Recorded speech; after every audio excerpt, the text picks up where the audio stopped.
welcome everyone. My name is Collin, and I've had the privilege of helping shape education uh, around the world.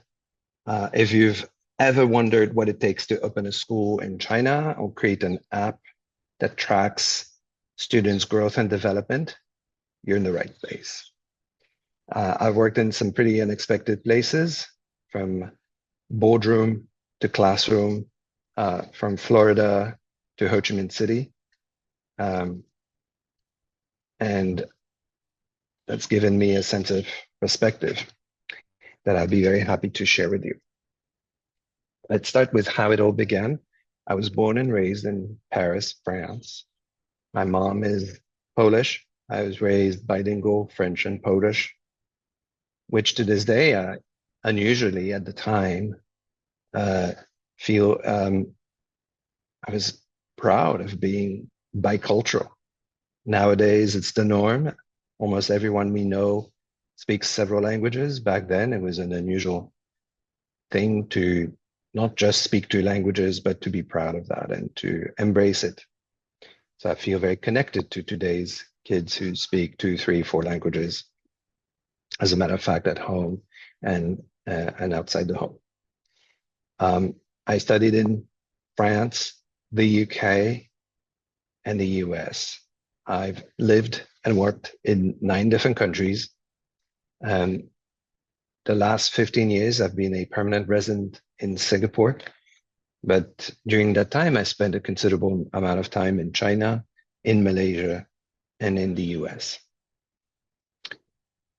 I started off quite boringly in some ways as a banker, shuffling papers and stuff. No, not really, but my career started in the early 1990s. And because I spoke Polish, I decided to discover what Poland was like as an adult and to work there. I got a job as in a bank.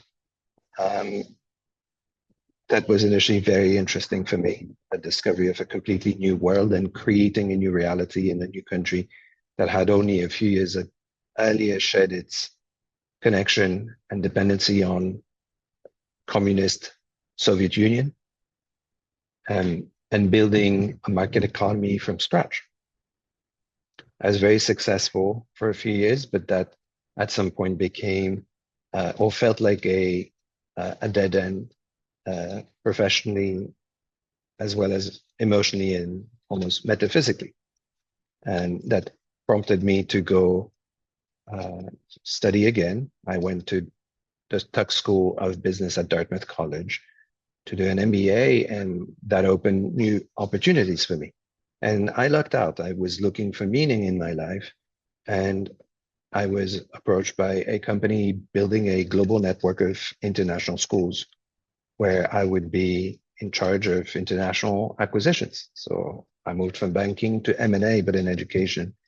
And soon opportunities opened up to work with schools, in schools, operate schools, start new schools. I was sent from the United States to Switzerland and then to China. I worked in China for several years, and then in Malaysia, where I launched several networks of international schools in China and Malaysia.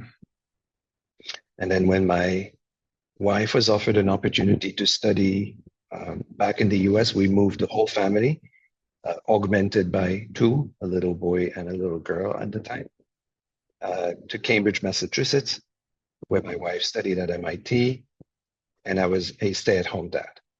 During that time, I was exposed to people involved in education technology and started ideating with a friend the notion of utilizing technology to track the growth and development of soft skills and competencies, an idea that turned into Holotracker later.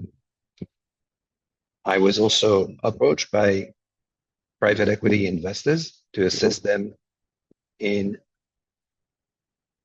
what had become a new asset class, investing in social infrastructure, and namely in schools. I have advised a number of private equity funds acquiring or attempting to acquire education assets and help them grow. And I sit on the board of Vietnam's largest English language training company, ILA. When we returned to Singapore with a friend, we started discussing how our lives with children were dominated by the need to bring them to tuition and enrichment classes and drive them and wait for them, and how this was all imposition on parents and families. And we came up with this idea of building an education platform that would put tuition and enrichment classes all under one roof. And this is how we came up with Agora Colearning. Agora has now been in operation for over 2 years and is a very successful, innovative center that is increasingly having an impact in education in Singapore and beyond. Holotracker has been growing. It's a separate entity and business run by a very talented gentleman called Egg, and has grown from an idea that you can capture subtle and ambiguous evidence of personal growth and development and produce deep insight and help guide and shape the personal development trajectory of learners. It went from a bit of a long shot idea that educators were skeptical of to being adopted in many schools in Singapore and overseas. And in Singapore, you may go to any one of 20 MOE schools where it is deployed and increasingly used to promote and encourage the development of 21st century skills in an effort to focus less on pure academics and more on the development of the whole person. So to wrap up, I have gone from all the way from boardroom to classroom in my life, all the way from Paris to London, Hanover, New Hampshire, Miami, Florida, Ho Chi Minh City, Switzerland, Chengdu, Shanghai, Singapore, Kuala Lumpur, and back many times.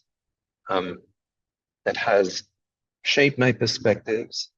It has given me a deep sense of the universality of the human experience, that it may be expressed in a variety of ways, but that we share fundamentally the same needs, drives, fears, and urges,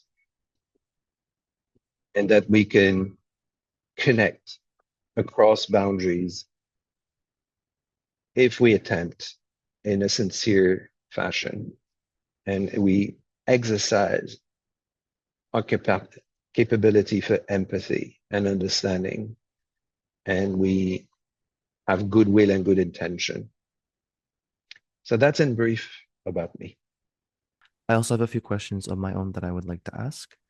Number one, I wanted to ask, how do you see Agora transforming traditional after-school education? So Agora covers, as of today, 4 areas, not just after school. We indeed started with this idea that tuition and enrichment classes should be all under one roof. And we realized that there is space for more.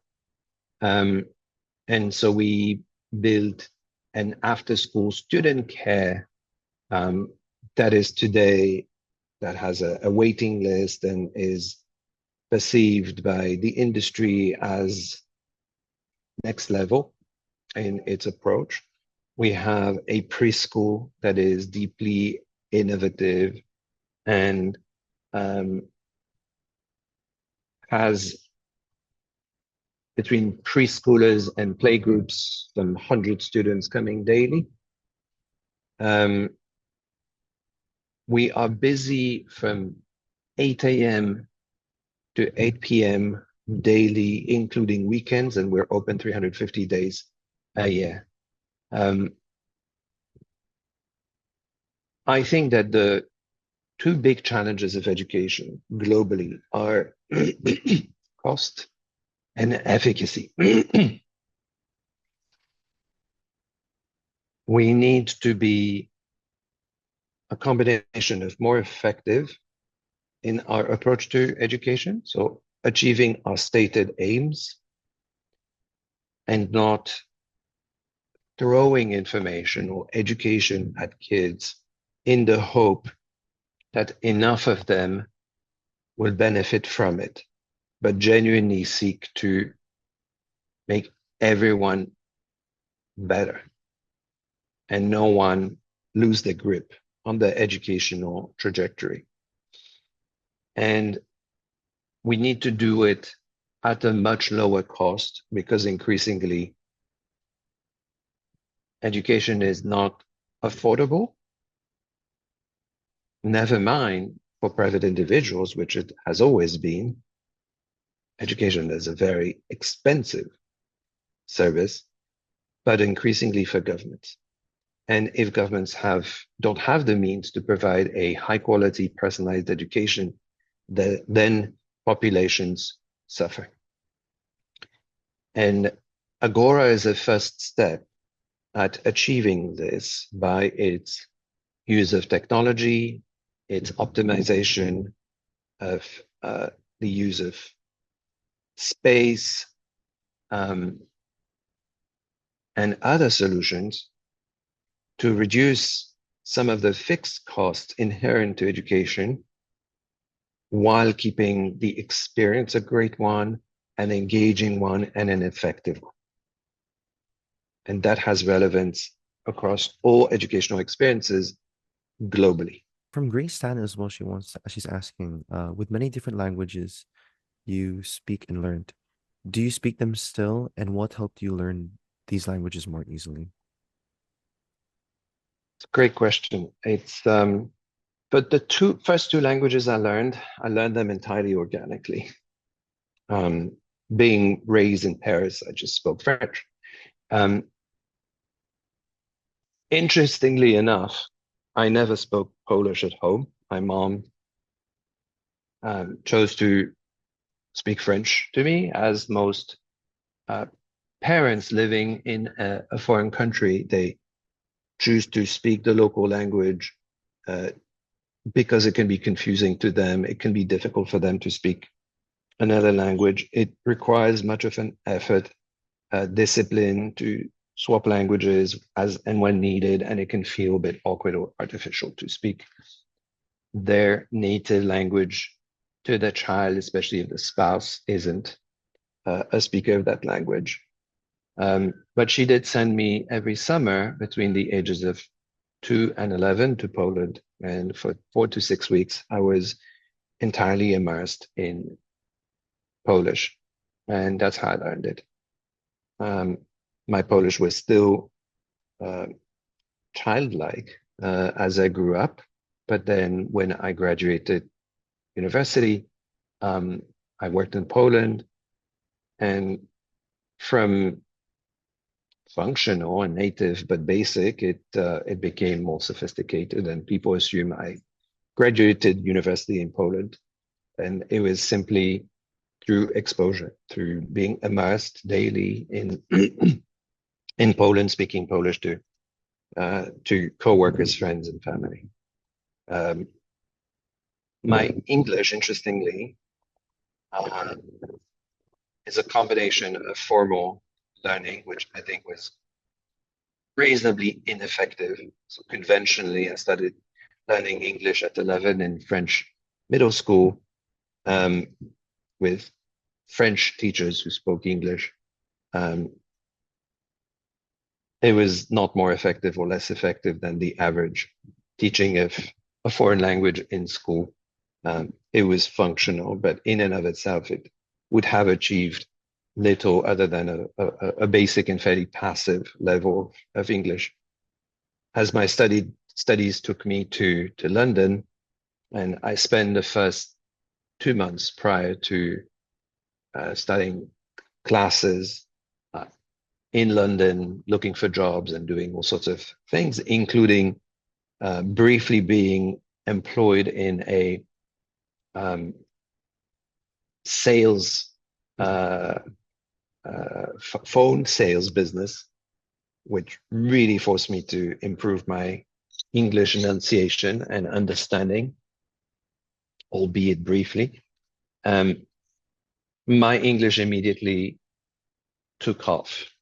And after 2 years of living in London, working, studying, engaging with people, people would assume I was a native English speaker. I had a very pronounced British accent, and people in England would guess by which area of southern England I was from.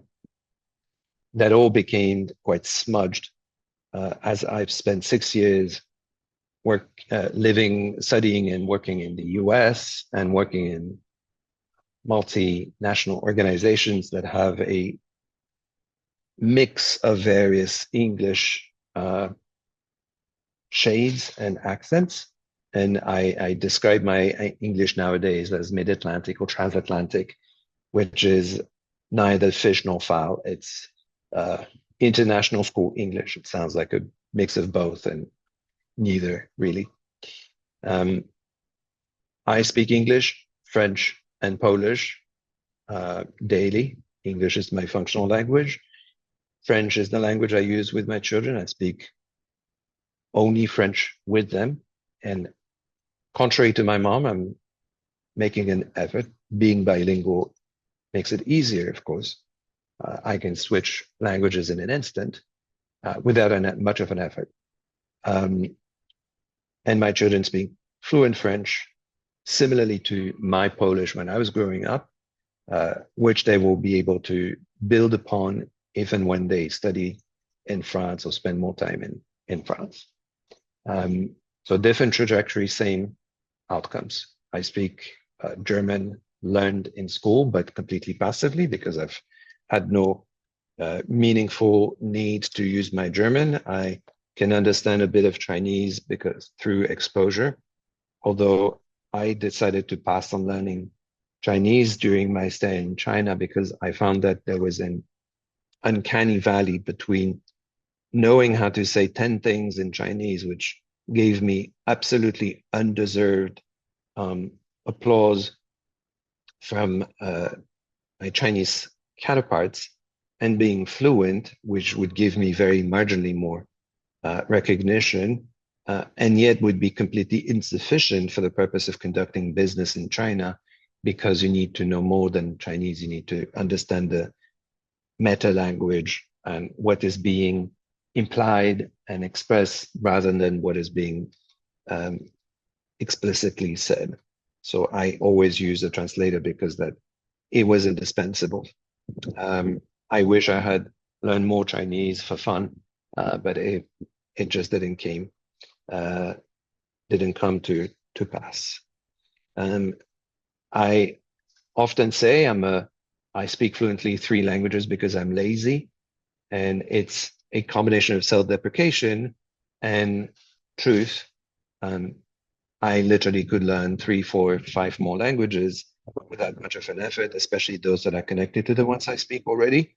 But I also don't see all that much of a purpose. English is so universally understood, and when not, French is it's almost an empty pursuit for me. I could, but I won't. Another question from Auntie Dawn. As this is a career guidance sharing, would you help youths understand how to work towards where you are? What are important non-negotiable skills, and which profile does not suit what you do? Um, in my uh, career, I have had to recruit many people, and I usually have a role in shaping the job descriptions. And a point that I include in every job description pretty much is heavy duty resilience, meaning the ability to not crumble when faced with difficulties, challenges, obstacles, or frustrations. Um, a good friend of mine described me as uniquely stable. And I think that this needs to be qualified. Um, you have people who are stable in a sort of immovable way, who are like a big block of cement that you cannot easily push out of the way. It is a form of stability. However, there is no such thing as an immovable object. There's always a heavier object with kinetic energy that can move you out of the way, no matter how stable, how heavy, or what your shape is. Um, I describe my stability as a dynamic stability, such as these objects that you can push one way or other, but recover the place of the disposition once the force is no longer applied. And I think that this is what describes my perception of resilience best, that difficulties and challenges affect you. Being in denial and brute forcing your way through challenges and difficulties isn't all that helpful. Accepting that we faced difficulties and challenges and that they affect us, that they make us feel less able, less competent, less ready to deal with difficulty, but not settling on it, not accepting that we have been put in a situation of disempowerment, but have been moved, have been displaced, and can move back because we make a deliberate effort to go back in a position of being able to handle this difficulty, or sometimes avoid it altogether. Not every single problem in the world must and needs to be resolved. Sometimes we can simply bypass it and take a strategic perspective and decide, is it worth it? Is it worth my time? Is it necessary? And when we come to the conclusion that it is necessary, then act upon it and find the time, the support, the resources to deal with it, and not settle on an inability to confront the issue and the problem. And I think this is really what matters to me. Resilience, this ability to not take no for an answer, not in a silly way, not in an obstinate way, but in a way that is creative, that is flexible, that is judicious and discerning. That's what I look in people. And I think that this is a skill that applies to absolutely every profession in the world. There isn't one that I can think of where resilience, adaptability, flexibility is not going to serve. Okay, we also have another question from Grace. She's asking, what is your favorite business venture or work experience? Or which gave you the most satisfaction and joy, and why? Well, the two that I'm involved in today are Holotracker and Agora Colearning. Both of them are on a day-to-day basis very rewarding and meaningful in the medium as well as the long term. The importance of Holotracker is that it shines a light on an aspect of human development that has been perhaps not undervalued, but less supported than it ought to. And it makes it possible to capture information and insight about personal growth and development that we never had, and in turn focuses the attention of educators and educational systems on this, brings an element of accountability and responsibility, and turns very abstract or aspirational conversations on holistic development into much more meaningful, crunchy, tangible discussions on how to grow our students' skills, character, and mental dispositions. And this is, who knows, Holotracker may be a forgotten early player in this area in 10 years' time, and someone else will supplant it and do something better, but it will have been pointing in the right direction very early on, and that's meaningful and important. And I'm glad if it inspires others to do something in this space. And if not, it will be hopefully the guiding light to grow students' skill set beyond the acquisition of formal academic knowledge that we have overly focused on in the last decades. Agora Colearning is equally deeply important, beyond redefining the space of peripheral education, preschool, after-school tuition enrichment. We even have birthday parties every weekend, 6 to 8 birthday parties, and we booked up weeks and months in advance. It holds the promise of redefining core education in the decades to come, where it is more flexible, more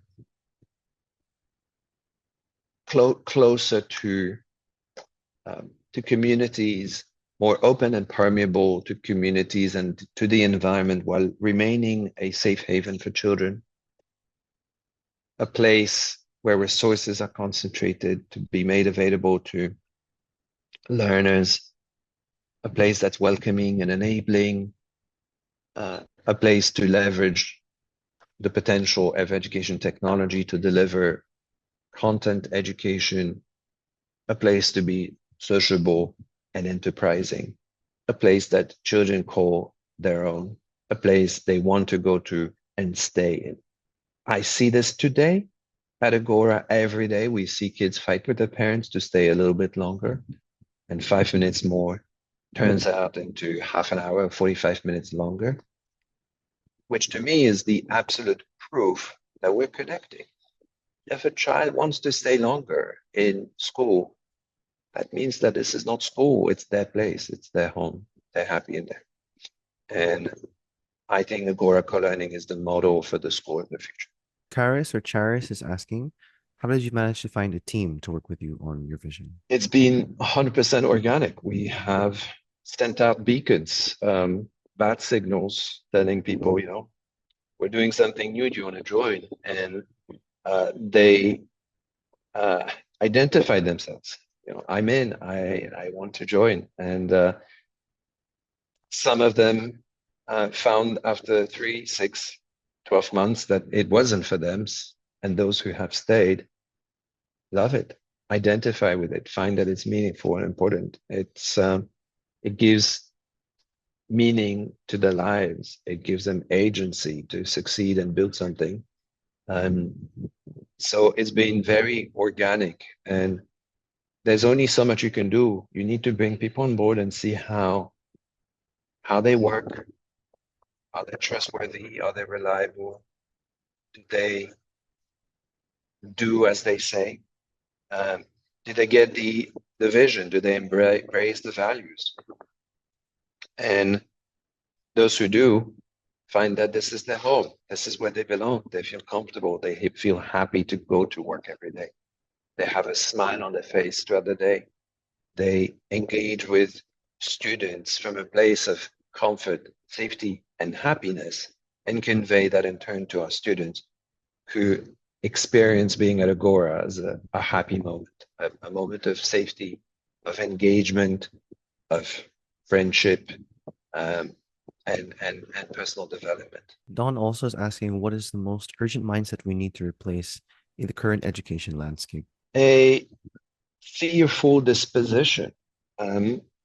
We need to stop making excuses for inertia and a fear of the future, a fear of change, a fear of our personal positions being affected, and embracing change, not in a reckless way, not because change is something that we should aesthetically be drawn to, but simply because change is what's necessary in a changing world, a world that's evolving. The world has been deeply transformed in the last 50 years, and education hasn't. Fundamentally, I doubt that children do worksheets any differently than they did 30 or 40 years ago. The scope of what they learn also hasn't changed all that much, nor the breadth. And this is all becoming upended, whether educators like it or not, by a combination of technological change and societal change. Societal expectations are changing, and parents and children expect something else from education. And technology is a crushing force that ignores barriers and rolls on and will happen whether you desire it or not. It is very insidious as well as powerful. It can bypass almost every barrier that we put in its path and get its way. And we need to, instead of fighting technology, we need to embrace it, but also direct it. And to me, a almost case study of this reactive and fearful attitude to technology was when ChatGPT was introduced just over 2 years ago. One of the first reactions of educational institutions was to announce a ban on the use of artificial intelligence to produce essays. And it was as futile as embarrassing. It was as if someone had decided to stand on the beach and decree that the tide shall not pass. The tide is there, and the tide will engulf you if you stand in its way. You have no purchase on the tide. It just happens. You can, however, make use of the tide. You can accept it. It's a force of nature, and technology is a force of nature. And you can make use of it, or you can be bowled over by it. So fear is what we need to urgently shed and embrace change, accept change, and be open-minded to change and experiment with change to see what works best. Sabrina also says, hi, Tom. I understand your vision for Agora is different from the usual SG tuition/student care. What were some of the setbacks or challenges that you faced regarding that? When we launched Agora, we initially thought that one place for all tuition and enrichment services would speak for itself, would be a great solution that people would embrace. Well, it turns out that it's much more complicated than that. On paper, we had ensured that everyone's interest would be aligned, that tuition providers would benefit from having a place that they only use when they need it, no fixed costs, no investment, that they would bring their own students, and that these students in turn would value being in one place and going from one tuition center to another or under one roof. Well, we had underestimated how human nature makes it more complicated. Those education providers we work with at the beginning, despite being clear that our model is to make the space available for them and for them to bring their students, nonetheless would be disappointed if we had not brought students to them. Now, marketing educational services for one education provider is hard as well as costly. But for 30, it becomes an unsurmountable challenge. And at the same time, in order to be relevant to the needs of parents, we need to offer choice, variable grade levels and timings and days. And for that, we needed our education providers to be able to provide such slots and timings and options. And they in turn would say, well, where are the students? So in technical terms, this is called building a two-sided marketplace.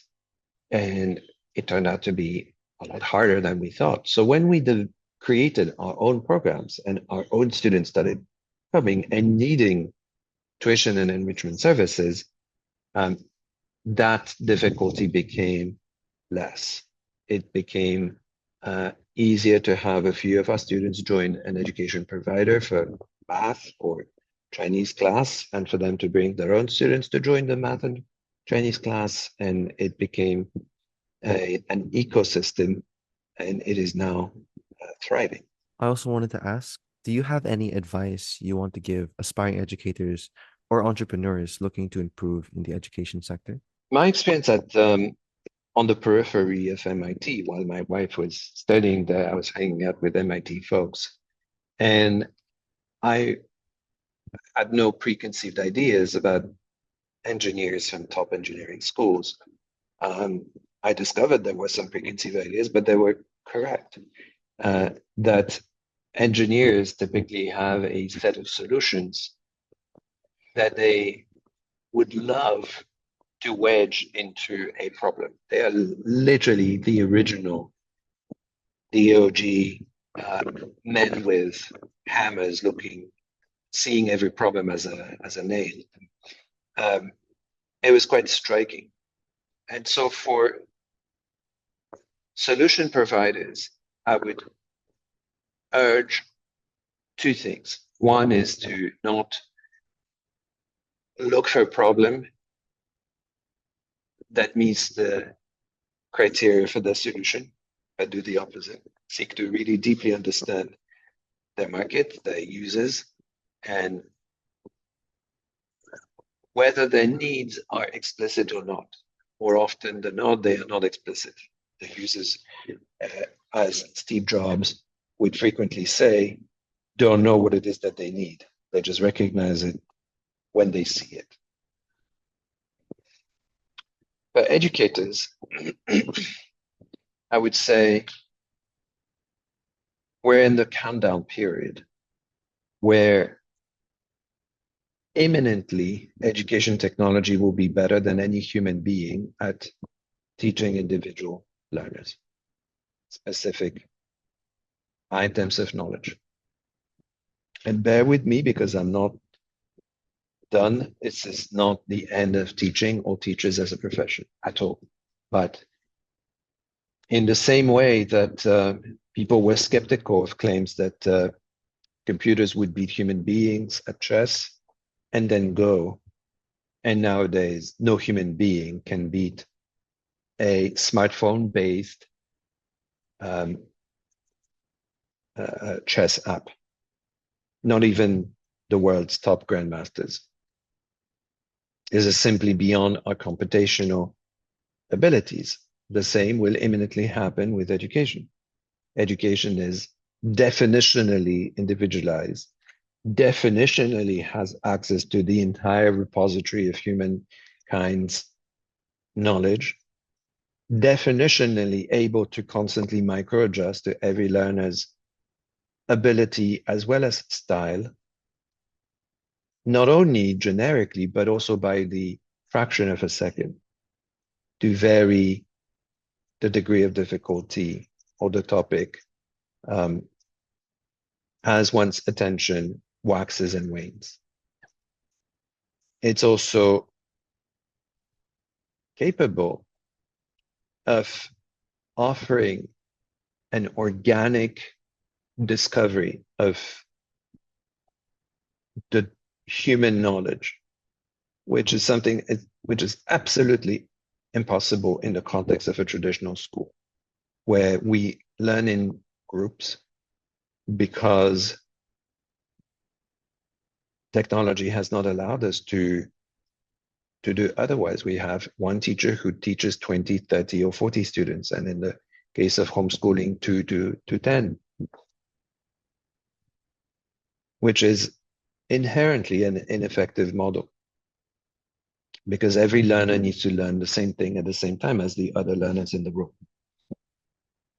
Whereas technology makes it possible for every learner to learn at their own pace at any point in time. Maybe between 7:30 a.m. and 9:30 a.m. they can pay undivided attention and be very, very focused, while another learner will learn best between 11 p.m. and 1 a.m. This implies that the scope of our learning is going to change dramatically. And I advocate for a combination of ensuring a platform, a common platform for every learner in any country, which will combine numeracy, literacy, but also civics, the country's history, geography, some smattering of global knowledge, ethics, and biology and sciences, but which would be a sort of minimum viable for learners to remain functional in societies, not much beyond, and then allow them nearly free rein to explore the vast repository of human knowledge as in how they would please, assisted by technology, but also perhaps humans to retain a degree of balance in their learning. So by all means, at the age of 10, learn to the level of a PhD in manga. Balance it somewhat with history and geography and physics and literature and critical thinking to better bolster your understanding of manga. But by all means, spend 3 years researching manga to a degree that would seem obsessive to others, but to you is deeply fulfilling. Probably after 3 years, there's a chance that you will want to move on to something else, but that should be a possibility. And I would encourage that as long as we retain a degree of balance and relevant topics that are adjacent to your passion topic. Or be a generalist, learn about everything a little bit. Why not? It's also good. Now, this concerns cognition only, so learning about stuff. And I deeply believe that this is only a fraction of what we need to learn and grow in as human beings. At Agora, we have 3 pillars to our education. One is cognition, the second one is character, and the last one is health. And that means learning about stuff and learning how to operate across topics and think critically, analytically, be able to synthesize and present and so on. Character is about skills and mental dispositions that I mentioned already, and health is both physical and mental health, as well as well-being. All of these need to be supported and attended to and enabled by humans. Some of this is the role of our families. Some of it is the role of our peers. And some of it is the role of educators, mentors, enablers, supporters, troubleshooters, people in our lives who have the ability, the mental disposition, the patience, and the empathy to help us along our journey from baby to adult, to successful, functional, happy, engaged, well-balanced adult. And we need educators for this. Educators who are coaches, are enablers, and whose job it is to do that. Our parents have things to do. They are not always available. They're not always at hand. They don't always have the perspective or the ability to help us along our path to become functional adults. We need professionals. And this is what I advise teachers to focus on. We need you to develop these skills to grow human being, not to deliver content, because content is going to be delivered by machines the day after tomorrow, if not sooner. And our last question for today is, you talked about the importance of resilience. What do you think helped develop your capacity to be resilient, and what will help youths develop that? A good analogy is that of martial arts. When you start pretty soft and are made to train in kicks and punches, and the first time you kick something hard, it's really painful. It is said that in studying martial arts, you deliberately cause microfractures in your bones, and that by healing, they become stronger. I don't know if there is scientific merit to this, but I do know that building resilience is the result of repeat experiences. You may be born with it. You may be simply someone whose nature is not to ever give up or give in. But most people are not like that. Most people grow skills, grow capacities, grow dispositions by encouraging children to be exposed to painful experiences, to risk, to failure, to disappointment, and show them the path to recovery. They develop these microfractures, these disappointments in life, these moments of sadness.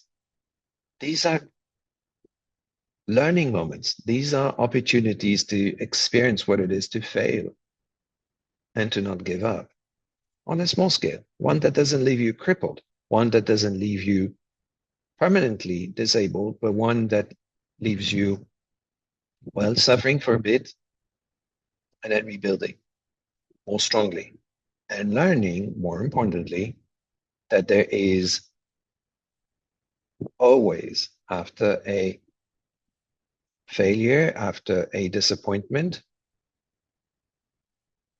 an option to recover. And that, as unpleasant as it is, it leaves us stronger.